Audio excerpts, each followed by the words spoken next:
حضرت فرماتے ہیں فی تصنیف، یہ بتاؤ تمہارا کیا یہ عقیدہ ہے کہ ابلیس لعین کا علم الیاذ باللہ رسول اللہ صلی اللہ علیہ وسلم سے زیادہ ہے؟ اور کیا یہ تمہارا عقیدہ ہے کہ ابلیس کے علم میں وسعت اللہ کے نبی سے زیادہ ہے؟ اور جو یہ عقیدہ رکھے ابلیس کا علم حضور پاک صلی اللہ علیہ وسلم سے زیادہ ہے، اس کے ہاں تمہارا فیصلہ کیا ہے اور اس کے بارے میں تمہارا نظریہ کیا ہے؟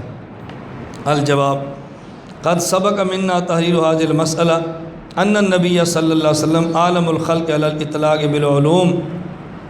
حضرت فرما رہے ہیں ہمارا عقیدہ اور ہمارا نظریہ یہ ہے کہ نبی کریم صلی اللہ علیہ وسلم کے پاس کائنات میں سب سے زیادہ علم ہے، اور جس کا یہ عقیدہ ہو کہ کسی شخص کا علم اللہ کے نبی صلی اللہ علیہ وسلم سے زیادہ ہے، ہمارے ہاں وہ کافر ہے اور دائرہ اسلام سے خارج ہے۔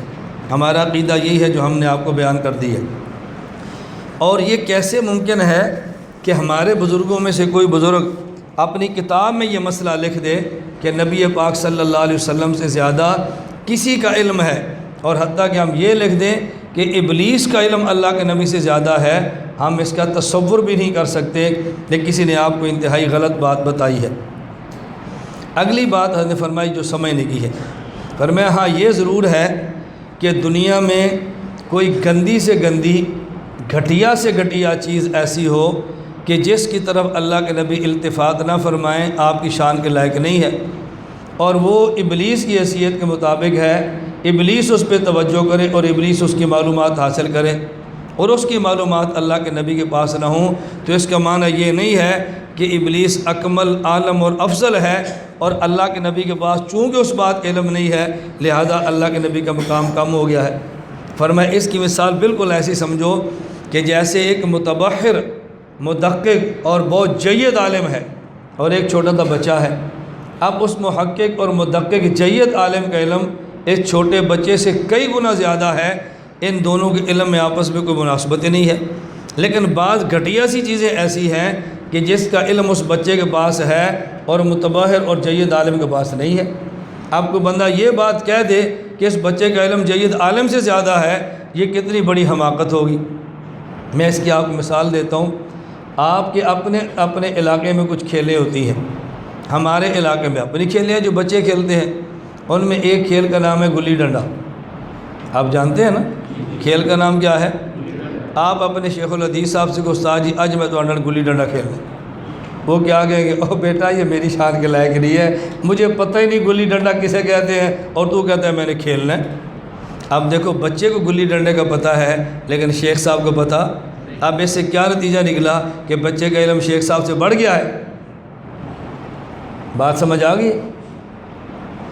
اب ایک آپ کے مدرسے کے شیخ الحدیث ہیں، بہت بڑے ہیں، اور آپ کا سائیکل پنچر ہو گیا اور آپ کے استاد جی اس کو پنچر تو لگا دو، وہ کہتے ہیں بیٹا میں پنچر نہیں لگا سکتا، مجھے پتہ ہی نہیں ہے۔ تو پھر کہ استاد جی آپ سے تمہارا دکان والا افضل ہے جو پنچر لگا سکتا ہے، تمہارے پاس تو اتنا بھی علم نہیں کہ ٹائر کو پنچر کیسے لگانا ہے، تو ہم شیخ الحدیث بنے بیٹھے ہو۔ اب بتاؤ یہ پنچر لگانے والا جو پنچر لگانے کا فن جانتا ہے، یہ شیخ صاحب سے بڑا ہو گیا علم میں؟ حضرت فرماتے ہیں اسی طرح اگر ایک گندی چیز کا علم اللہ کے نبی کے پاس نہ ہو، ابلیس کے پاس ہو، تو ہم یہ کہتے ہیں فلاں بات کہ ابلیس کو پتہ ہے حضور کو نہیں پتہ، تو اس کا معنی یہ نہیں ہے ابلیس کامل ہے، الیاذ باللہ اللہ کے نبی ناقص ہے۔ اس کی اب حضرت نے کئی مثالیں دی ہیں۔ ایک مثال جو میں نے بچے والی دی ہے، دوسری مثال حضرت سلیمان والی کہ ایک بات کا ہدہد کو پتہ تھا اور سلیمان علیہ السلام کو پتہ نہیں تھا۔ سلیمان علیہ السلام کو پتہ تب چلا جب ہدہد نے بتایا۔ اب جب تک سلیمان علیہ السلام کو اس واقعے کا پتہ نہیں تھا تو کوئی بندہ کہہ سکتا ہے کہ ہدہد کا علم زیادہ ہے کیونکہ فلاں واقعے کا علم سلیمان علیہ السلام کو نہیں ہے۔ تو ایک واقعے کا علم نہ ہونے کی وجہ سے سلیمان علیہ السلام کا ناقص ہونا اور ہدہد کو علم ہونے کی وجہ سے ان سے اکمل ہونا لازم نہیں آتا۔ تیسری مثال کیا دی ہے؟ فرمایا افلاطون اور جالینوس ان جیسے اور بڑے بڑے حکیم ہیں۔ اب ایک علم ایسا ہے جو گٹر کے گندے کیڑے کے پاس ہے اور جالینوس کے پاس نہیں۔ اب یہ جو گٹر کا پخانہ ہے اس کو کھائیں تو مزہ کیسا آتا ہے، یہ جالینوس کو پتہ ہے یا کیڑے کو پتہ ہے؟ بتاؤ کیا مزہ آتا ہے، کس کا پتہ ہے اس کو؟ جالینوس کو پتہ ہے کیڑے کو۔ اب کو چونکہ اس گندی غذا کا ذائقہ، کیفیت اس کی قسمیں کیڑا جانتا ہے، لہذا ابلی یہ جعلی نوح سے ناقص ہے، اور کیڑے سے بھی گیا گزرا جس کو یہ بھی نہیں پتہ گند کھانے کا مزہ کیا ہوتا ہے۔ ہم کہیں گے خدا کا بندہ اس کے ذمے کو گند کھانا ہے، جالونس کے ذمے کو گٹر ہے، کوئی غلاظت کی بو سونگھنا ہے، اب کیسی بات کرتے ہو؟ میری بات سمجھ آ رہی ہے؟ تو اس طرح جالینوس کا مقام کم کیڑے سے نہیں ہوتا، سلیمان علیہ السلام کا مقام حدود سے کم نہیں ہوتا، اور اسی طرح اس عالم کا علم اور مقام اس چھوٹے بچے سے کم نہیں ہوتا، اور کوئی گندی اور غلیظ چیز کا علم ابلیس کے پاس ہو اور رسول اللہ صلی اللہ علیہ وسلم کے پاس نہ ہو تو اس سے لازم نہیں آتا کہ ابلیس کا علم زیادہ ہے الیاذ باللہ اور نبی پاک صلی اللہ علیہ وسلم کا علم ان سے کم ہے، اس کا معنی ہرگز نہیں ہے۔ جواب سمجھ آ گیا؟ آگے حضرت نے بات فرمائی ہے کہ دیکھیں ہمارے علاقے ہندوستان کے جو اہل بدعت ہیں جو کہتے ہیں کہ حضور پاک علم ابلیس سے بھی زیادہ ہے، وہ دلیلوں میں کیا باتیں پیش کرتے ہیں اور اس جھگڑے کو نمٹاتے کیسے ہیں؟ وہ کہتے ہیں رسول اللہ صلی اللہ علیہ وسلم ابلیس سے افضل ہے، اور جب ابلیس سے افضل ہیں تو ابلیس والے سارے علوم بھی حضور کو آئیں گے نا، یہ کیسے ہو سکتا ہے؟ افضل تو ہوں لیکن ابلیس کے علم نہ آتے ہوں۔ تو نبی پاک صلی اللہ علیہ وسلم کا ابلیس سے افضل ہونا اس بات کی دلیل ہے کہ ابلیس والے سارے علوم بھی آپ کے پاس ہیں، یہ قیاس کرتے ہیں۔ حضرت مولانا سہارنپوری فرماتے ہیں کہ یہ قیاس بالکل غلط ہے، قیاس غلط ہے، اس کی آگے وجہ بیان فرمائی ہے۔ فرمایا ایک وجہ یہ قیاس فاسد ہے، قیاس مال فارغ ہے، اور کوئی نص اس پر موجود نہیں ہے کہ ابلیس والے سارے علوم رسول اللہ صلی اللہ علیہ وسلم کے پاس ہیں۔ اس پہ نص تو ہے کہ اللہ کے نبی کائنات کی ساری مخلوق سے افضل ہیں، لیکن ابلیس والے سارے علوم بھی آپ کے پاس ہیں، اس پر کوئی نص نہیں ہے۔ اب حضرت فرماتے ہیں آپ بتاؤ الا تری ان کل مؤمن افضل و اشرف من ابلیس، تمہارا کیا خیال ہے؟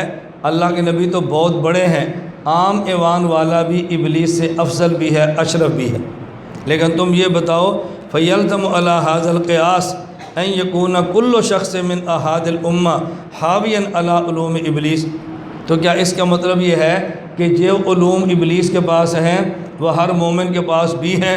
کیونکہ ہر مومن ابلیس سے افضل ہے۔ امت کو گمراہ کرنے کا فن کس کے پاس ہے؟ امت کو گمراہ کرنے کا فن کس کے پاس ہے؟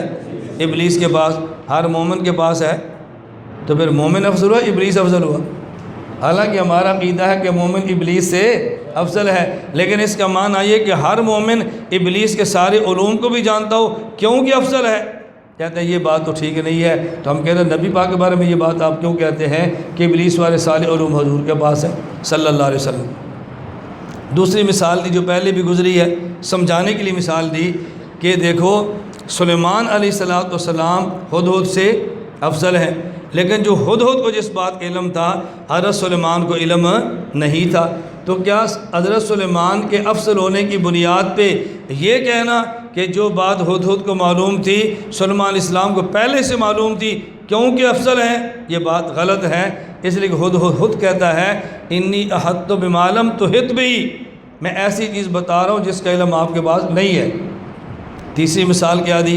فرمایا افلاطون اور جالینوس یہ دونوں، یہ دیکھو گٹر کے گندے کیڑوں سے افضل ہیں، لیکن اس کا معنی یہ ہے کہ جو مزے، جو ذائقے، جو نجاست کیفیات گٹر کا گندا کیڑا جانتا ہے وہ جالینوس کو بھی معلوم ہے اور وہ افلاطون کو بھی معلوم ہے، کیونکہ ان سے افضل ہیں۔ کہتے ہیں نہیں، تو ہم کہتے ہیں اگر افضل ہونے کی بنیاد پہ مفضول کے سارے علوم کا معلوم ہونا ضروری ہے تو پھر گندے کیڑے کو جس طرح نجاست اور غلاظتوں کے ذائقے کا پتہ ہے افلاطون اور جالینوس کو بھی معلوم ہونا چاہیے، حالانکہ کوئی بھی اس کا قائل نہیں۔ تو حضرت فرماتے ہیں ہم نے مسئلہ یہ لکھا ہے، یہ مسئلہ نہیں لکھا جو انہوں نے آپ کو بتایا ہے، آپ کی غلط ذہن سازی کی گئی ہے۔ اب خلاصہ کیا نکلا کہ رسول پاک صلی اللہ علیہ وسلم کا علم کائنات کے سب افراد سے زیادہ ہے، حتیٰ کہ ابلیس کے علم سے بھی نبی پاک صلی اللہ علیہ وسلم کا علم زیادہ ہے، اور جو یہ کہ ابلیس کا علم حضور سے زیادہ ہے ہمارے ہاں لا ریب، لا شک اور بلا ریب و بشک قطعاً کافر، مرتد اور دارہ اسلام سے خارج۔